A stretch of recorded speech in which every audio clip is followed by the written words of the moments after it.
우울증이라는 것은 인류 역사와 함께 했대요. 근데 실제 통계에 의하면 우울증이 가장 많이 발생하는 그 연령대는요, 20대 중후반이라는 거예요. 왜 많이 발병하느냐면요,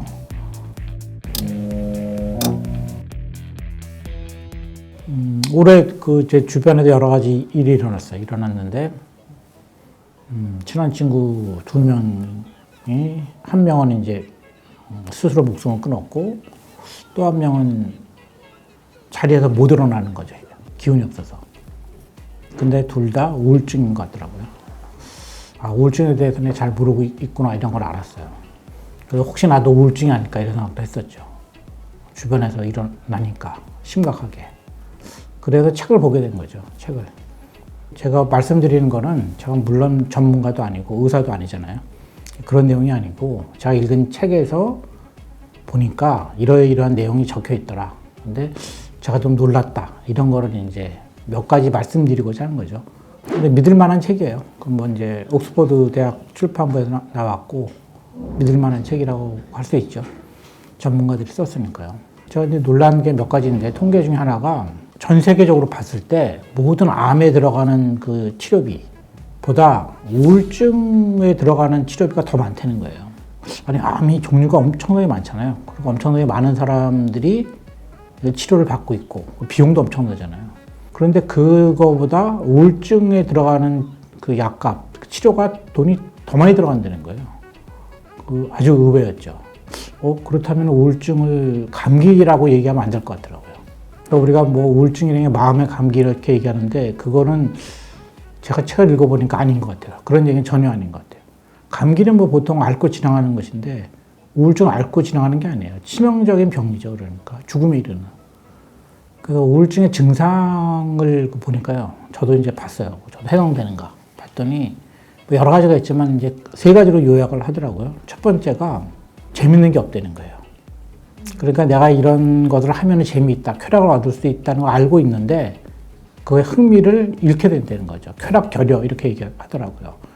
그러니까 내가 영화를 보면 즐거워진다든가, 뭐 이렇게 하면 즐겁다는 거 알잖아요. 낚시를 가면 즐겁다든가. 그런데 그것도 재미가 없는 거예요. 그러니까. 그게 가장 큰 특징이래요. 그래서 그것이 오면은 우울증 의심을 해봐야 된다고 쓰여 있더라고요. 근데 저는 아직은 아닌 것 같아요. 제가 돌이켜 생각해 보니까 제 친구들은 그런 걸 느꼈던 것 같아요. 실제로. 제가 옆에서 봤을 때. 근데 제가 잘 몰랐던 거죠. 나이 들어가나 보다 이렇게 생각했던 거지, 그 심각성을 몰랐던 것 같아요.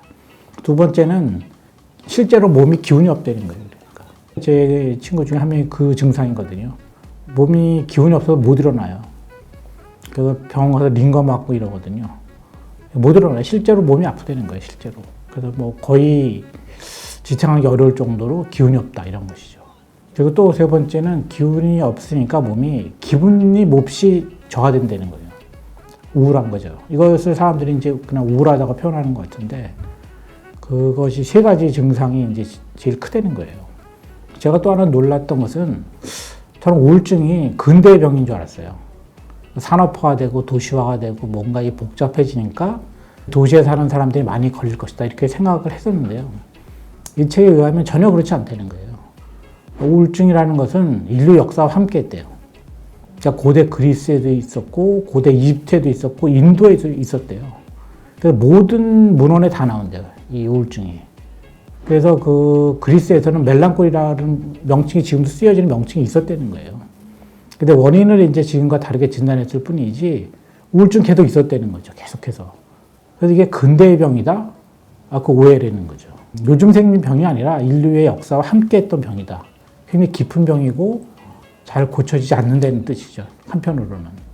그러니까 이것은 굉장히 역사가 오래된 것이고 지역을 가리지 않는다라는 것이 이 책의 주장이고요. 통계로 입증이 됐나 봐요. 또 하나는 연령대에 구분이 없대요.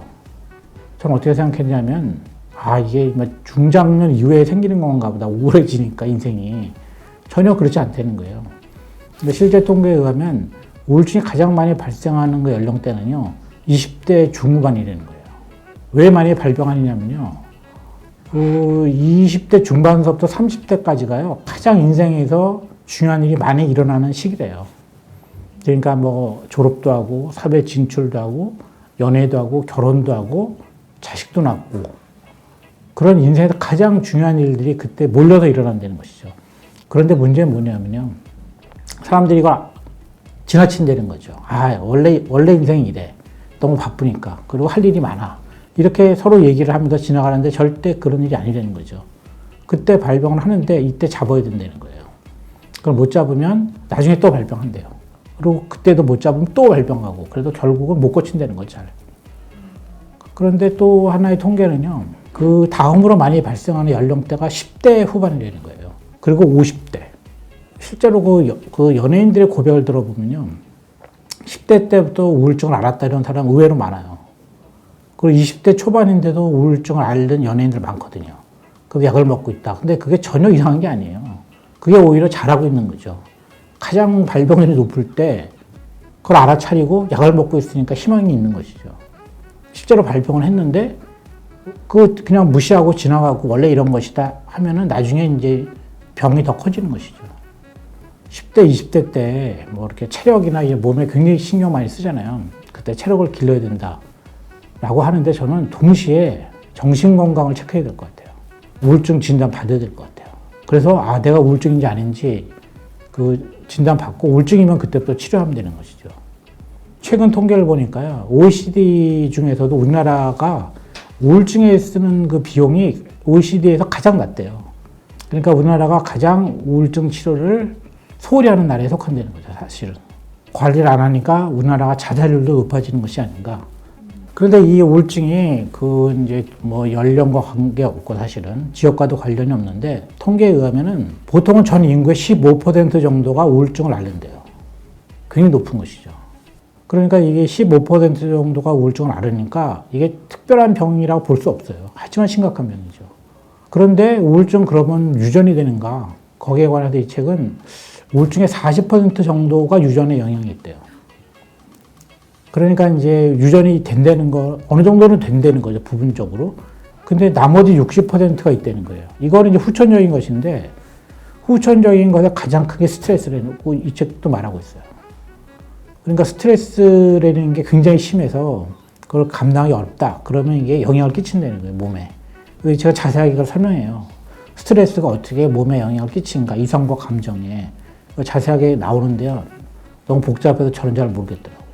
근데 어쨌든 엄청나게 영향을 준다는 거예요. 그리고 또 이제 지속적으로 영향을 주는 것 중에 하나가 흡연이라고 나와 있어요. 그 흡연자는 자살률을 높인대요. 흡연이 독립변수가 돼서 자살률을 높인다는 거예요. 그래서 그거 조심해야 된다. 그리고 술도 조심해야 된대요. 우울증 환자는 술 마시면 안 된다. 매우 해롭다. 이런 게 책에 나와 있더라고요. 스트레스 풀려고 술 마시는데 그러면 안 되겠다. 그렇죠. 그게 이 책에 의하면 술, 담배가 매우 해롭다. 이렇게 나와 있어요. 그래서 보통은 이제 의사들이 그런 얘기 하나 봐요. 우울증 치료를 받고 있을 때 술 마시지 말아라. 그래서 저도 보니까 처음에는 안 마시더라고요. 그러다가 이제 우울하니까 또 옆에서 이제 심각한 걸 모르니까 옆에서 또 권하게 되잖아요. 그러니까 그러면 또 마시게 되니까 권하지 않는 게 좋을 것 같아요. 이 사람이 지금 치료받고 있다 그러면 도와줘야 되겠죠. 보통 그런 게 없이 그런 거 다 정신력으로 이겨낼 수 있어. 우울증 누구나 다 앓는 것이야 이렇게 얘기하는데 그렇지 않고요. 누구나 우울할 수는 있죠, 때때로. 하지만 우울증을 앓는 것은 아니거든요. 그러니까 그런 거는 이제 서로 배려를 해줘야 되는 것이죠. 적정하게 그 생활 태도를 유지할 수 있도록 도와줘야 될 것 같더라고요.